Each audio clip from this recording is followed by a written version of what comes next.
అలాగే తిరుమల తిరుపతి దేవస్థానంలో బాలమందిరానికి మీరు అత్యంత ప్రాధాన్యత ఇచ్చారు అని కూడా అంటూ ఉంటారు. మరి ఆ బాలమందిరానికి ఎందుకంత ప్రాధాన్యత ఇవ్వాల్సొచ్చింది? అది ఇక యాదృచ్ఛికంగానే జరిగిందమ్మా. ఒకసారి హ్మ్. ఏదో ఒక ఆగస్టు 15 ఏదో ఒక రోజు, నాకు జ్ఞాపకం ఉండట్లేదు, నన్ను ఆహ్వానించారు ఆ బాలమందిరానికి. హ్మ్. ఏమిటని తెలుసుకోవడానికి వెళ్ళాను. వెళ్ళినప్పుడు చూస్తే అది అది చాలా చాలా నాకు హృదయాన్ని కలచివేసింది. అందులో ప్రత్యేకంగా ఆ రోజు జరిగిన సంఘటన నన్ను కలిచివేసింది. ఎందుకంటే ఈ పిల్లలందరూ కూడా చిన్నప్పుడు వాళ్ళు మా చెవిటితనంతో పుట్టిన పిల్లలు. హ్మ్.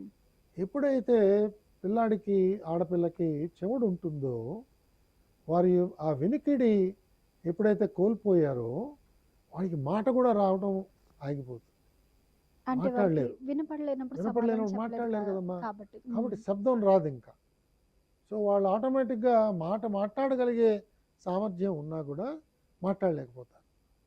వాళ్ళకి చిన్నప్పటి నుంచి బాలమందిరంలో ట్రైనింగ్ ఇచ్చి కొన్నాళ్ళు పోయిన తర్వాత కాక్లియర్ ఇంప్లాంట్ చేయడం అనేది ఒక ఆపరేషన్ చేసి హ్మ్. సౌండ్ సిస్టమ్ చెవిలో పెడతారు. ఇది పెట్టిన తర్వాత ఆ పిల్ల శబ్దాలు వినిపిస్తూ ఉంటాయి. ఆ శబ్దాల్ని అనుకరించి మాట్లాడటం ప్రారంభిస్తుంది ఆ పిల్ల, ఆ మగ పిల్లవాడు. ఆ రోజు సందర్భం, ఒక ముస్లిం ఆయన వచ్చాడు. ఒక ముస్లిం ఆయన వచ్చి తన ఆడపిల్ల, ఇంతవరకు జీవితంలో ఆయన్ని బాబా అని పిలవాల. హ్మ్. వాళ్ళందరూ బాబా అంటారు తండ్రిని హ్మ్. కదా. ఆ, అమ్మాయి ఎప్పుడైతే ఒక్కసారి వాళ్ళ తండ్రిని బాబా అని తండ్రిని పిలిచిందో, ఆయన నాకు చెప్పాడమ్మా, నా పక్కన కూర్చుని మాట్లాడుతున్నాడు. ఆయన ఘోరమని ఏడ్చేసాడమ్మా. హ్మ్. ఏడ్చేసి, నాకు ఇంకేమీ అక్కర్లేదండి నా జీవితంలో, మా అమ్మాయి నాతో మాట్లాడింది ఇవాళ, మా అమ్మాయి స్వరం నాకు వినిపించింది, నన్ను పిలిచింది ఇవాళ నాన్న అని, నాకు ఇంకేం కావాలి సార్, నేను ముస్లింని, కానీ వెంకటేశ్వర స్వామి అంటే నాకు నమ్మకం ఏర్పడింది. ఎందుకంటే మా కూతురికి ఇవాళ గొప్ప అదృష్టం కలిగింది, ఈ కేంద్రం వల్ల మాట వచ్చింది. హ్మ్.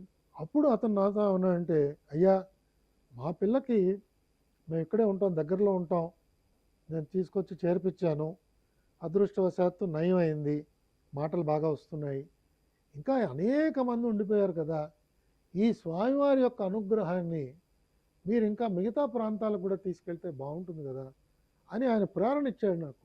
హ్మ్. ఆ తండ్రి, నేను ముస్లింని, కానీ నాకు స్వామివారి మీద అపారమైన గౌరవం, నమ్మకం ఇవాళ ఏర్పడింది దీనివల్ల అని అన్నప్పుడు, నాకు అప్పుడు అనిపించింది ఏంటంటే, ఇలాంటి కార్యక్రమాలు చేయటం ద్వారా ధర్మ ప్రచారం ఇంకా గొప్పగా విస్తరింపబడుతుంది అనే దృష్టితో ఆ రోజుల్లో మేము విశాఖపట్నంలో ఈ కేంద్రాన్ని స్టార్ట్ చేసి, అక్కడ సరోజిని ఐ హాస్పిటల్లో వారు చేస్తున్న ప్రయత్నంతో పాటు మేము కూడా జత జరిపి అక్కడ చేస్తూ, తదనంతరాన ఈ కార్యక్రమాన్ని మహబూబ్ నగర్లో కూడా విస్తరింపజేయడానికి అప్పట్లో అనుకున్నాం.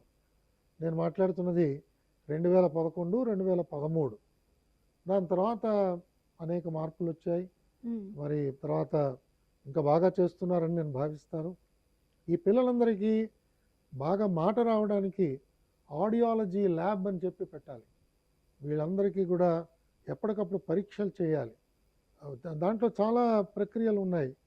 సో కొంతమంది మా టీచర్లు వాళ్ళు చేస్తున్న ఆ నిస్వార్థ సేవ నిజంగా నన్ను కలిచివేసింది. వాళ్ళందరూ కూడా పిల్లలతో మమేకం అయిపోయి వాళ్ళకి మాటలు నేర్పించే ఒక తాపత్రయం వాళ్ళలో ఎంత గొప్పగా ఉందో నేను ప్రత్యక్షంగా చూశానమ్మా. నేను బహుశా ఒక 3-4 సార్లు ఆ కేంద్రానికి వెళ్ళడం జరిగింది. అది పెద్దలు ఏపీఎన్ శర్మ గారు స్థాపించారు. హ్మ్. తిరుమల తిరుపతి దేవస్థానంలో వారు కార్యనిర్వహణాధికారిగా ఉన్నప్పుడు ఆయన దాన్ని నెలకొల్పి ప్రారంభించారు. అది తదనంతరాన మిగతా ఈవోలందరూ నాలాగా ఏదో తలా చేయటం వల్ల ఒక మంచి ఆశా కేంద్రంగా తయారైంది.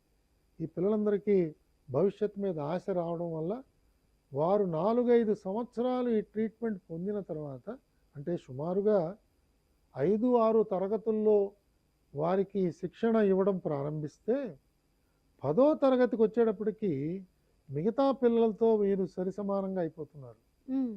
అంటే ఇంటర్మీడియట్కి వచ్చేటప్పటికి వీడు బధితుడు అని మనం అనవలసిన అవసరం లేదు.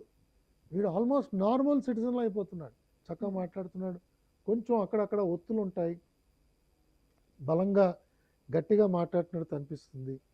మృదువుగా కొన్నిసార్లు కొన్ని శబ్దాలు వాక్యాలు రాకపోవచ్చు, కొంచెం ఒత్తి మాట్లాడినట్టుగా ఉండొచ్చు. చిన్న చిన్న కానీ ఎక్కడన్నా ఉన్నా కొంచెం కానీ తేడా ఉన్నా కానీ చాలా కాన్ఫిడెంట్గా వాళ్ళు ఇంజనీరింగ్కి వెళ్ళగలుగుతున్నారు, ఉన్నత విద్యకు వెళ్ళగలుగుతున్నారు, సామాన్యమైన జనజీవన స్రవంతిలోకి వాళ్ళు వెళ్ళిపోగలుగుతున్నారు. అంత విశేషమైన మార్పు ఈ కేంద్రంలో జరుగుతోంది. కాబట్టి తిరుమల తిరుపతి దేవస్థానం ఇలాంటి కేంద్రాలు ఇంకా అనేక ప్రాంతాల్లో తెరిస్తే ఏదో కర్మవశాత్తు ఉన్న ఈ లోపం వారు తప్పకుండా ఈ జన్మలోనే దాన్ని అధిగమించి స్వామివారిని కొలిచే పద్ధతిలోకి తిరుమల తిరుపతి దేవస్థానం తప్పకుండా తీసుకొస్తుందని చెప్పి నేను నమ్ముతున్నాను. థ్యాంక్ యూ సుబ్రహ్మణ్యం గారు, థ్యాంక్ యూ సో మచ్. ఎన్నో చక్కటి విషయాలు ఆధ్యాత్మిక పరంగా కావచ్చు, మీ కెరీర్ వైజ్ కావచ్చు, మా ప్రేక్షకులకి మంచి సలహాలు సూచనలు చక్కటి విషయాలు చెప్పినందుకు ధన్యవాదాలు. నమస్కారం. చూశారు కదా, ఇది ఈనాటి ఆధ్యాత్మిక సౌరవం. Keep watching CVR Home.